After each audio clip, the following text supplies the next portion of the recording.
Welcome to the Private Equity Experience Podcast, your backstage pass to the strategies, stories, and secrets that drive value in the PE universe. No filters, no fluff, just straight talk and expert insights to help you navigate the private equity world with confidence. And now your hosts, Ed Barton, Rory Liebhart, and Emily Sander. All right, our Pex boys, our Pexy boys. We're back. Pexy boys. I'll take that. Sure. Here we go. Back at it. This will drop in 2026, but because we just kind of got past the holiday season, Yeah. few little catch-up questions for us to get started. Who are you most yourself around? People at work or your own family? Somewhere in between, my friends. I was going to say the same thing. Yeah. Oh, okay. Yeah. Okay. Yeah. Immediate family's great and we love them, but there's a little bit of weirdness sometimes. And then the work is, I don't know, for me personally, I'm kind of a different guy outside of work than I am, at least in the roles that I've traditionally had at work, for sure. Yeah. Like a CFO and a CEO for a PE firm is can be like a very specific persona. Yeah. I mean, part of that's just me, Yeah. Like, no, you don't, Ed. You're Ed wherever you go. Yeah, Ed's been authentically Ed as long as I know. I feel like I've put a mask on at times in my life, but I'm getting old enough to say F it, I am who I am. Yeah. So good for you. Would anyone in your family be able to work at one of the companies you've worked at? Mm-mm. Rory is shaking. No chance. His head. No. My family, I do not come from a background of business people per se. I mean, I was first to go to college, first to graduate college. Were you? I didn't know that. Yeah. Yeah. Oh, okay. Very blue collar family. I mean, great upbringing and all that stuff, but definitely I was the first one to kind of do the business thing. Yeah. And you and I went to the same alma mater, University of Washington. Did we not have the same major also? We Political did. Science? We did. Yeah. Yeah. Jackson I thought so. School of International. Yeah. I miss those days. Oh my gosh. Okay. And then what's the other one? You didn't let me. Yeah. I want to hear what Ed has to say too. So I've actually had the kids working in the businesses. So I've had that's right. I've had that's right. Julia has worked for me here at Centerbridge. She's done courier work and some filing work and a few of those kind of things. Alex hasn't really yet, but she's a really good worker. So the kids, I think, are good workers. Now, neither one of them is a scholar. So, they're not, I'm not expecting them. Which is a little bit weird given their father started going to school in kindergarten and just has never stopped going to school. That's true. But they are definitely their own people. So which is cool. Yeah. So I'm proud of both of them because they're both good workers. But both of them, I don't see either of them doing the law / accounting thing. But Julia is a very talented artist, so she could have worked at Fusion Zone as a graphic designer. She's got those chops. She's just kind of figuring out what she wants to do right now. I remember when they were little, and they would run around the office to everyone's whiteboard and do little doodles. And Julia's drawings were actually quite good, so it's not surprising she grew up to be an artist. But I've known Ed long enough to know when they were both born. Whoa! Literally, yeah, I remember that. Ed was first time dad when I first knew Ed. Crazy. Wow. Yeah. Wow. Yeah, I remember them playing hide and go seek in my office, but they were already born. Yeah, I was trying to have a client call too, and I was like, they're kind of noisy, but they're the boss's kid. And then you came around the corner. I was like, oh, good. He's going to be like, hey, girls, let's let Emily have the call. And you joined in, and they started squealing and giggling, and I was like, this is great. I want to hear you answer your own question, Emily, on that one. You and I, we don't have kids, so it's not about. It's I guess I wouldn't recruit my parents into working for me, kind of thing. My mom, who's passed away, was super smart, was in finance for her whole life, and then made her own business. So she did consulting for some of that DNA. For founders, small to medium businesses, high net worth individuals, and she got their stuff organized and in order, and she was really good with people. My dad is I don't know, like you've met my dad once, Ed, at least once. Intellectual powerhouse, like just does pension firm stuff. I can't even Okay. describe what he does fully, but I know he's extraordinary at it. So yeah, they could definitely work in any place I've been and probably run circles around me. Wow. Powerful powerhouse family. Yeah. That's pretty Yeah. It's cool. funny, like, I mean, like, true confessions, I can say I'm a smart person now, like, I'm smart. I can say that you are as well. When I was a teenager, like, legit did not believe that Yeah. because I grew up with them as examples, and I went to a private Wow. school, so I was, like, the well-rounded one at the private school, and I didn't understand that, Are like, you an oldest child by chance? I had an older brother, so I'm Okay. youngest, actually, Okay. Yeah. Okay. but yeah, cool. Gotcha. Um, okay, flippity flop question. Anyone you've worked with, would they be like a good family member? Do you think they're a good family Oh yeah. person? Yeah. Yeah. I Yeah. have plenty of people. I mean, I have so many people that I've worked with in the past that I almost like family. They're really good friends, Mhm. and yeah, for sure, definitely. Cool. Yeah, I tend to not let any of the good ones disappear. Yeah. You collect them. I do. Well, they're good people. And they appreciate and value most of the Yes. time. Yeah, because if you find good people, one, there's just, I mean, a lot of people are good people, but when you find good people you resonate with, that's what life's all about, right? You Yeah. hang out Yeah. with people you like, and they're good human beings, and then when they're also good employees, I just keep rehiring them over and Yeah. over and over again. Yeah. Good Yeah. like being a good human, I think gets you a long way in this world. Like just that alone. And then if you have the skill set for the particular company and the team and the role, like that's money. But I agree. good human is like a really good foundation. Yeah. I completely agree with that. It's a great point. So we're going to talk about family offices. So we've talked about private equity and, private companies, but there is a whole piece of this where it's, family office and similarities. There's some overlaps, but there's also some distinctions. And we just thought it would be cool to share that side of the PE world and equation. And Rory, you came across Yeah. a Yeah. really good article on this. So maybe kind of what Really caught your eye there. recently. Yeah. And it's not, I'd say the topic of family offices, while by no means are family offices anything new, but you don't see a lot of coverage on it in business publications. And a lot of it has to do with how privately held they are. But I think the numbers are getting so big, there needs to be more coverage on it. And like by big, I'm saying, I think by some recent counts or estimates, there's over 5.5 trillion, which funnily enough, the word trillion actually doesn't even mean that much to me anymore. It seems like it's such a, oh, it's only a trillion. But anyway, there's, a lot of money being held by family offices to the point where, it's relevant to cover on its own. And, I guess taking that number further, 5.5, that's looking to like almost double in the next 5 years. But, think about what family offices are, and then we'll kind of get into it. Is really it's a money management office that basically oversees family wealth. And so if you think about just the logic behind that, so many people have grown their assets over the last decade, in particular, just the run up. Think about your own stock portfolio in the last couple of years, how much it's gone up. Well, if you have lots and lots and lots of money, and that growth is pretty steep, that you're going to have a ton of money on your hands and a ton of capital to have to manage. And so you have to learn to do that professionally. And when you're talking about big numbers, it becomes more of an institutional game. And now you find yourself where, in addition to, private equity funds and other institutional level investors, there's also family offices that have an allocation in their management strategy to basically private investments. So the same things that private equity companies buy, same things that private credit funds lend to, that's enticing to a family office. So it was a cool article put out by the Wall Street Journal. Made me think, hey, this is something we ought to talk about, because I bet people really don't even know anything about these entities. Yeah, what was interesting, I think, is not only is this an emerging area, but really kind of rolling the clock back, let's call it 15 years. That's how Rory got his start in capital raising, because True. Actually, good point. We were looking to do some private capital raising during and immediately following the financial crisis in 2008.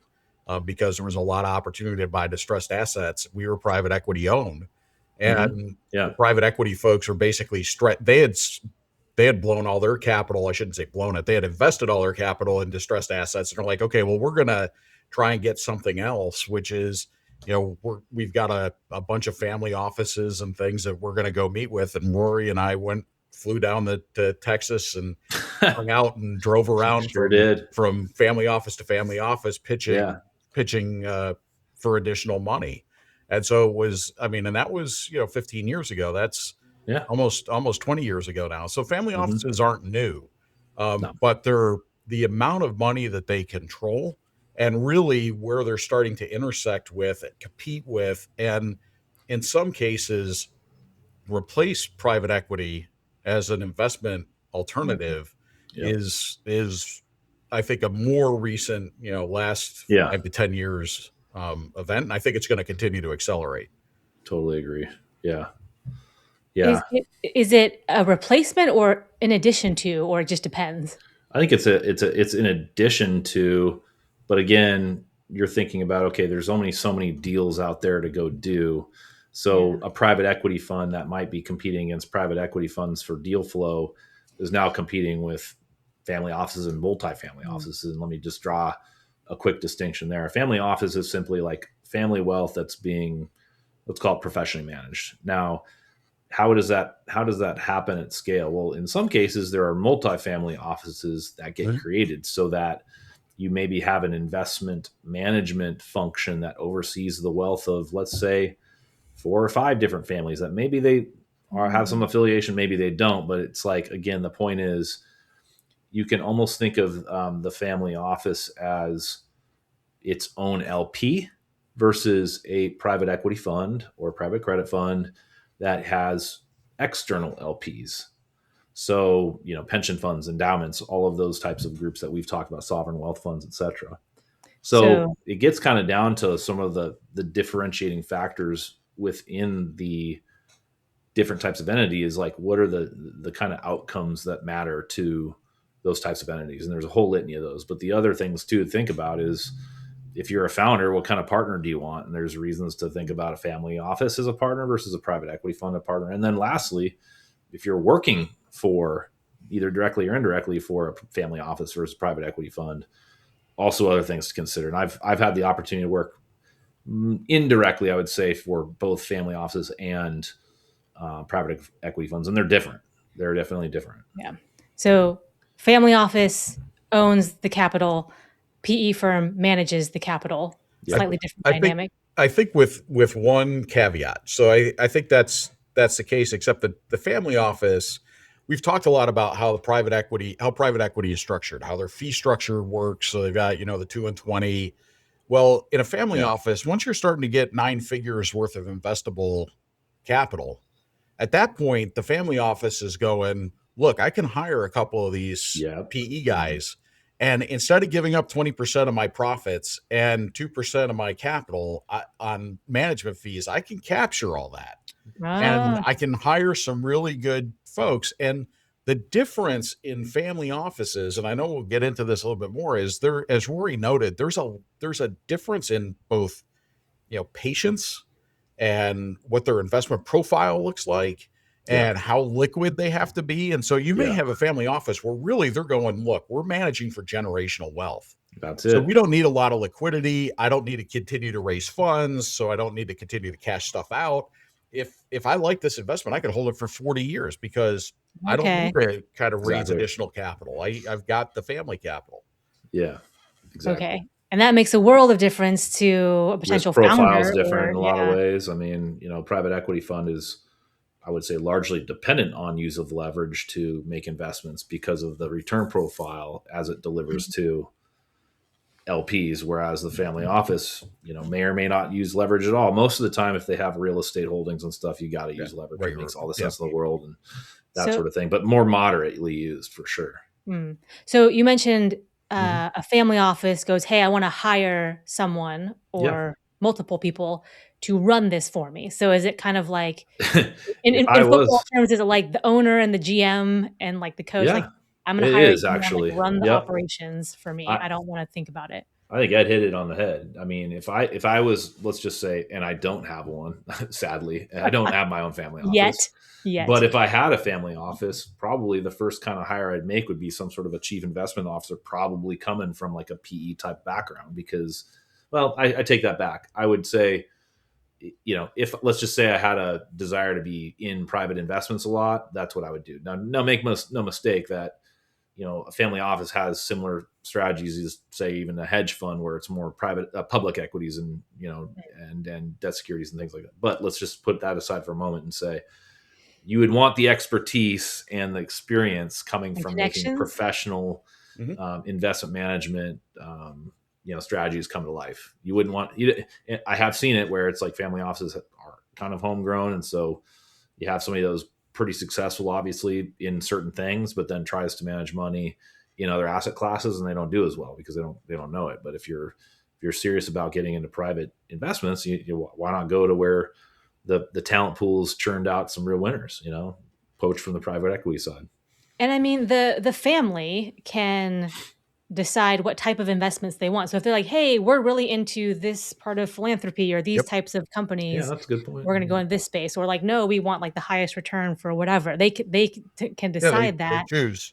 Yeah, The, they choose. the Yeah. challenge there, if you're the investment professional, is it's the family.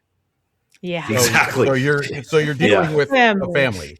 Yeah. And I go back to when I initially joined Beeline back in 2001, we had essentially a family office that was Right. our lead Yeah. investor, which was Yeah. a partnership that was really where the lead partner was Herman Sarkowski, who's since I passed remember away, this. a Yeah. tremendous man here Yeah. in Seattle. He was I don't know how much he was worth, but it was a lot more than me. And he basically had a family office set up that made these private company investments minority interest in most cases to be able to, kind of, and it was mostly local. So mostly Washington based, although Yeah. some on the West Coast, and he had racehorses and he had real estate and but all the stuff that interested him, kind of like to your point. And he grew that. And we actually took what I would say was his kind of number 3 guy, became our chief legal officer at Beeline, because Herman was Great. at the point Maybe where one of the best lawyers I've ever worked with. oh yeah, because phenomenal, like graduated number 1 in his class at Harvard type. Yeah. Okay. Yeah, And cool. but Herman was winding that piece down, so he's like, look, I'm basically going to go passive on this stuff. Yeah. I want to start cashing out. He was in his 80s at the time, and his other guy, who was basically the one running it, George, went and ran a different company for him out in Eastern Washington. He ran it from Seattle, but the company was based in Eastern Washington. And so it was just, I got exposure to that, but it is the family. So the investments are, if they like racehorses, if they like hotels, if they like, if they think it's a monopoly and they want to buy Park Place, that's what they're going to do.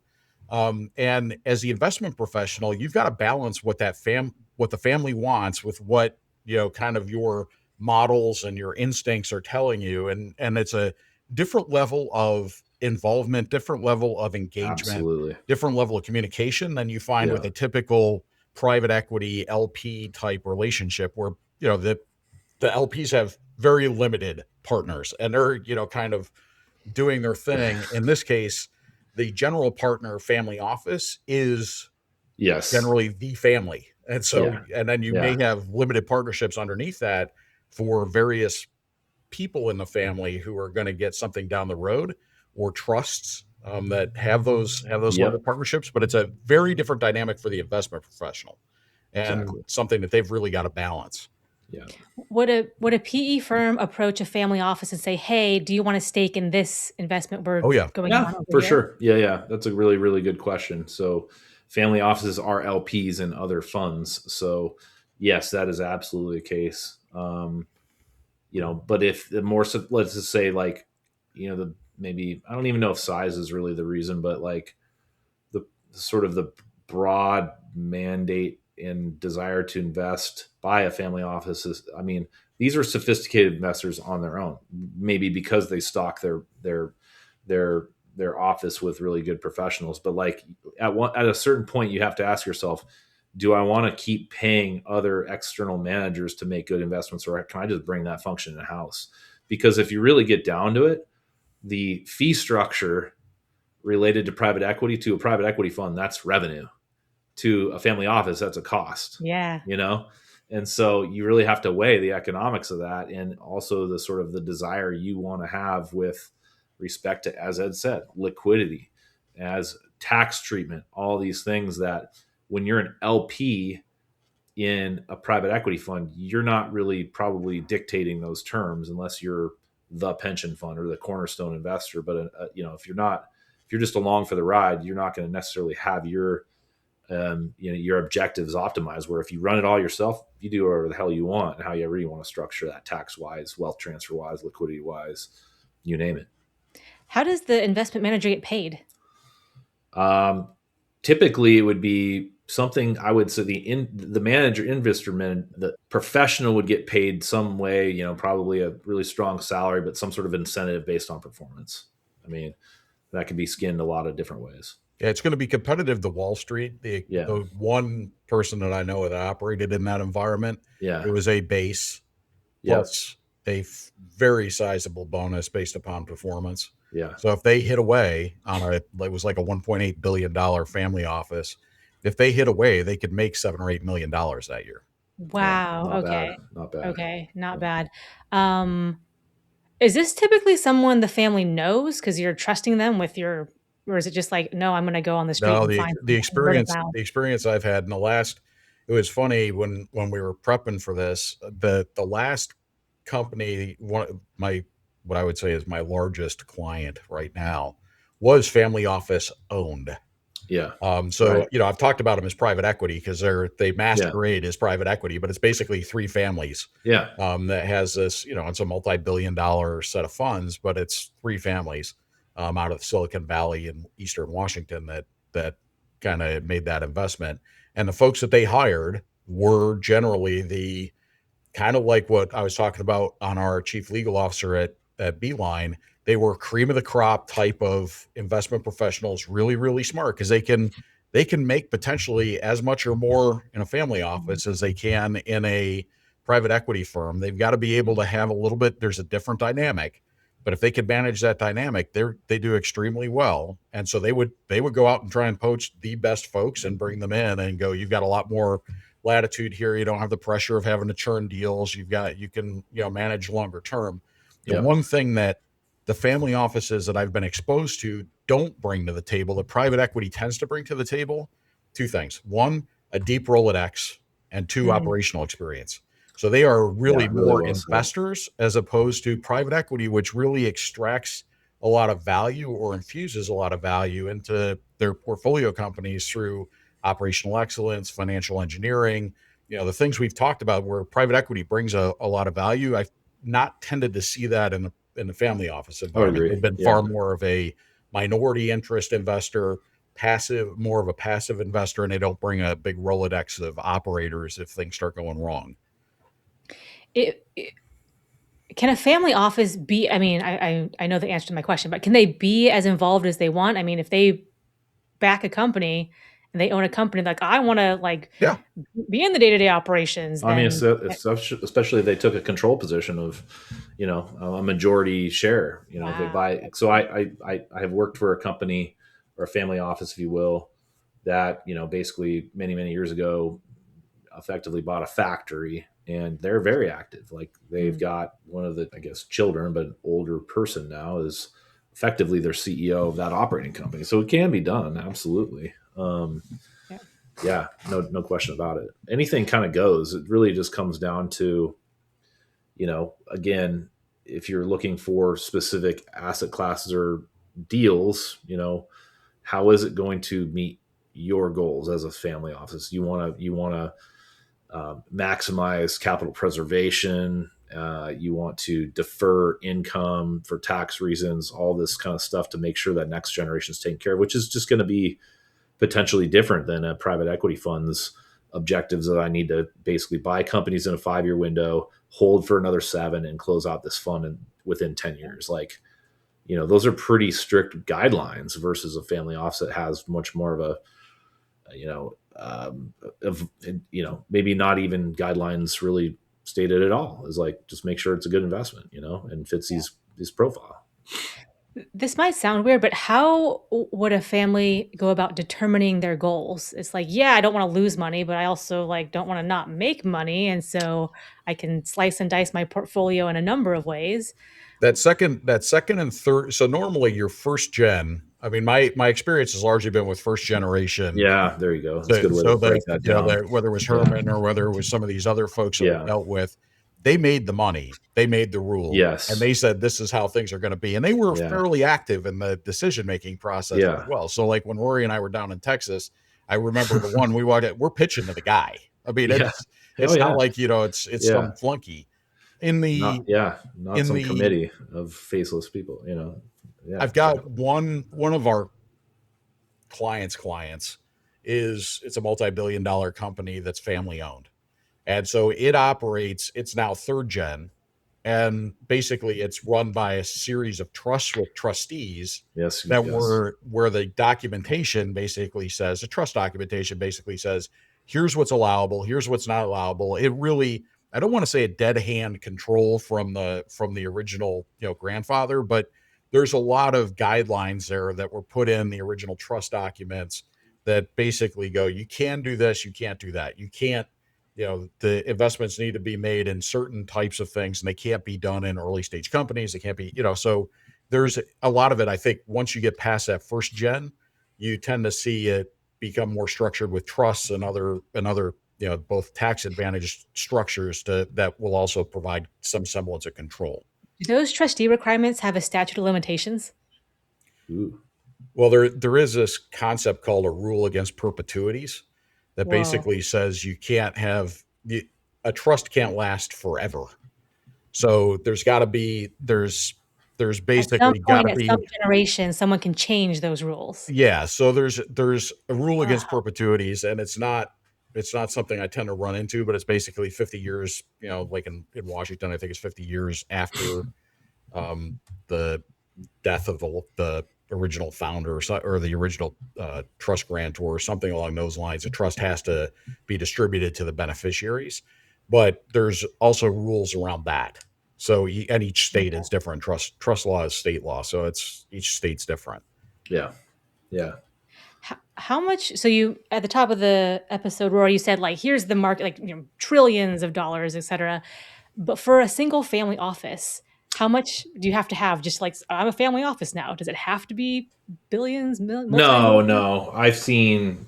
This is my assessment. I mean, I think it kind of starts at like 10 million or somewhere around there in investable assets, where you would probably set up some sort of a kind of professional internal operation, let's say, and maybe even less if you're joining up with a multifamily office strategy where you're working with registered investment advisor that takes care of multiple families. I think the stat that I saw recently was there's like 800 registered RIAs, so registered investment advisors, that are basically listed with the SEC as professional money managers on behalf of family offices. So it's pretty prolific. And you think about all these folks, we all think about, oh God, tech billionaires and all these folks that have like made new money. They got to do something with that. I mean, you're not going to put it just in a money market fund for forever, So, so that's when people decide to say, hey, I need, and I'm not going to go to Charles Schwab and just be one of, a few people. Yeah. Like they need professional management. And at a certain point, the scale of the cost and like it becomes more of a cost-effective endeavor to do that. You pay somebody a few $1 million if you're a billionaire, like that's not that much, I've tended to see the break point significantly higher. So I've got a number of clients that are, worth between 5 and 40 million, and none of them are family offices, although they run themselves like a business, which is kind of that you need, families that do well run like a business financially. And so there's not a lot of BS going on in there. The number that I've seen is right around 100 million now. So at 100 million is when you've got the size of investment that both requires having professional, like day-to-day full-time financial management, and you aren't going to kill your return by paying that financial manager. So if you figure a top-notch financial manager is going to cost you about $500,000 to $1 million a year. Yeah. That's half a point to Half a point to a on point. on $100 million, and on 10 million, that's a lot. Yeah. Mm. Yeah. Yeah. Exactly. Yeah. So if okay, I have so many questions. Let me ask this one. If you became Bill Gates, I mean, he's got like his philanthropy and he's doing malaria and he's doing like, where does this fit like in your portfolio? Because you could do so many things. Where does this private equity or private investment? It's really a piece of the overall, let's call it, financial and wealth management strategy for the family. So you think about the investment in private assets, that's just one of many, many things that are a concern to a family from an overall management perspective. So you called out a really big one, and there's real advantages to philanthropy for a lot of reasons. So philanthropy is one thing, investment management is another thing. Um, you know, um, like asset, basically like, all the planes and the jets and shit that you buy. I mean, that's another component of it. That's not, it may not fit into your investment class, but it's also sort of a component of how you manage your life. So think about it as a component of like managing a complex life that comes from having a lot of money, so it's just one piece of the puzzle. If you two had, let's do two. If you had $10 million of investable assets or capital, and then 100 million, what would you do? If you had 10 million, would you like self-manage that just given what you know? Yeah. 10 for us. Yeah. I mean, because this is what we do. If you were somebody that really had no business background, but hit it off with, because you're an awesome content creator or something, you might need some professional help to do it. But 100 million, I think I'd probably need some help, because it would be more complex, a lot more things to deal with. And I'm just one person. And if I had that kind of wealth, I probably would, it'd just be, I don't know, doing something that's like not working basically. Somebody else could manage it for me. Yeah. At the 10 billion, that's an easy one for me. That's self-managed with, probably with Vanguard, which is where I do everything now. It's just, just a little bit more than what I'm currently managing.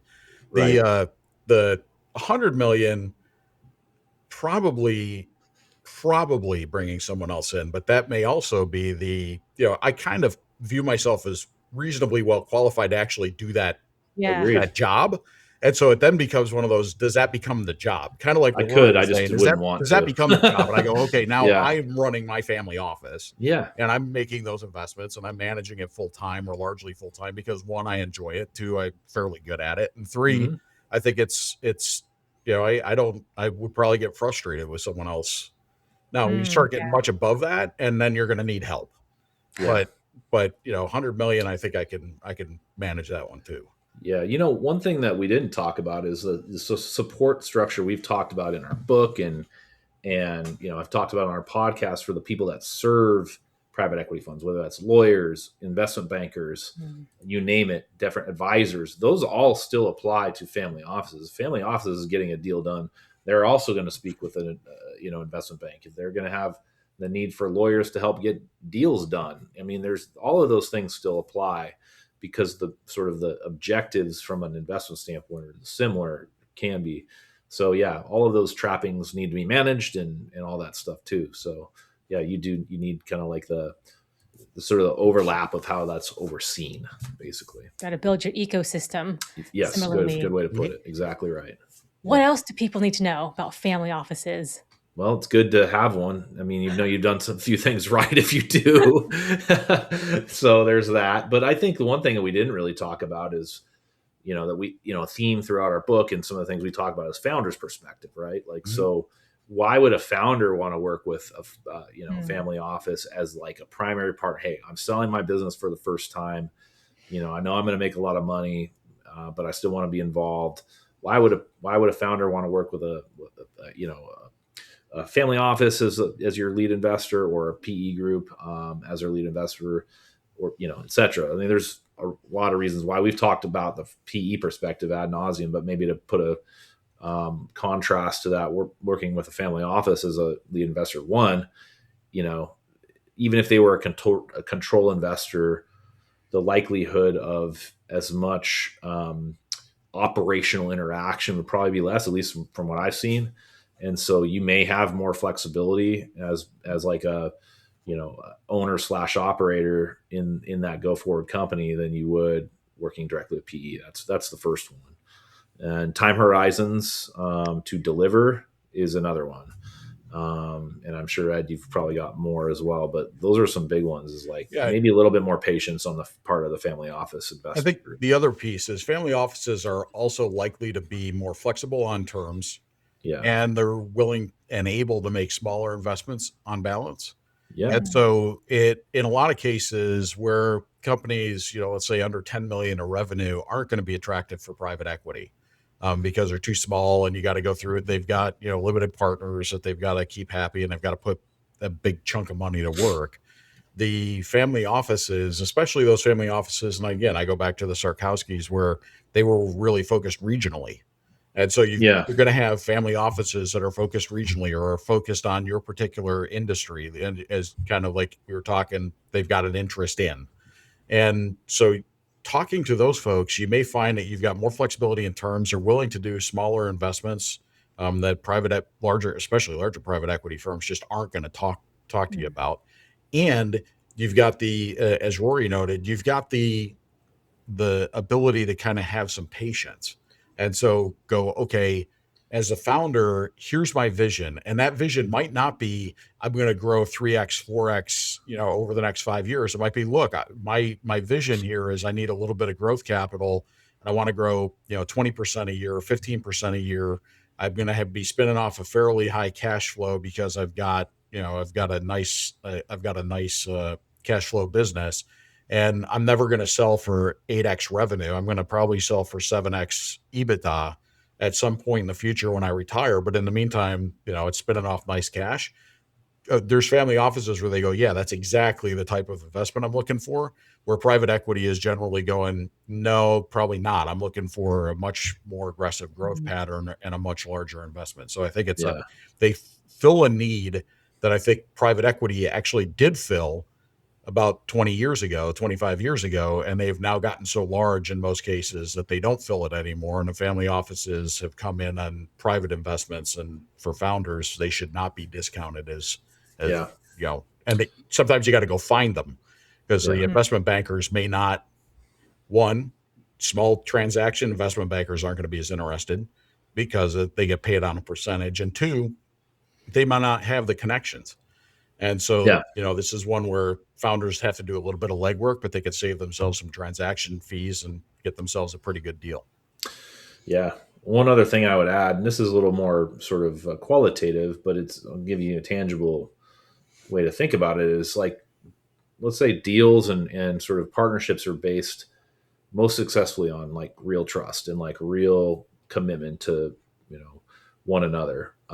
Harder to actually achieve than you might think, but let's paint an actual picture that's very real. I've seen it happen. So let's say, you had a CEO that basically you worked for, you helped them grow this business, sell it, go public. They became very, very wealthy from that. You were instrumental in that, but maybe you were a few rungs below and you didn't really quite see that kind of wealth. But, down the road, they have a family office. They know how you are as an operator. Maybe you go do your own thing. You cultivate a startup, et cetera. You come to realize you need external capital.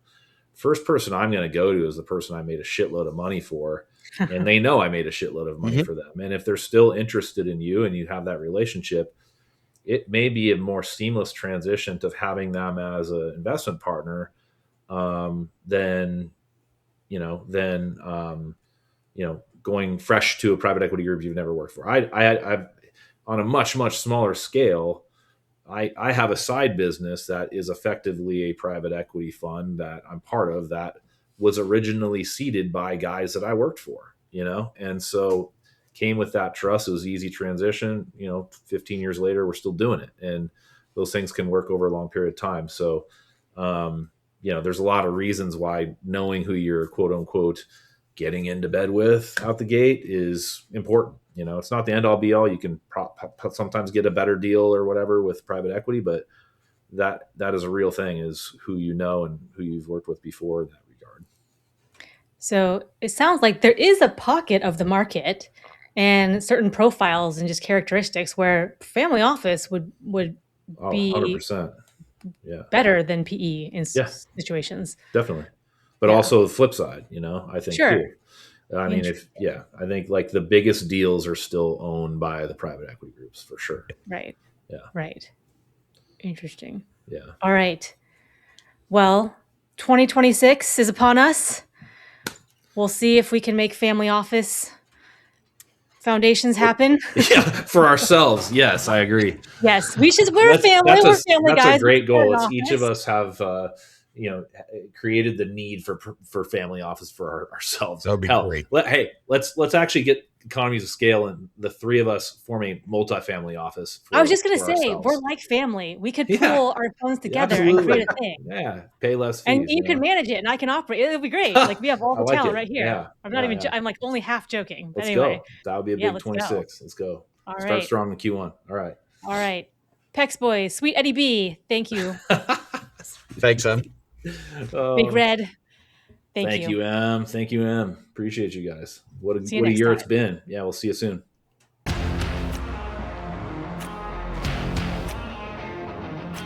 If you enjoyed today's episode, please like, share, and subscribe wherever you get your podcasts.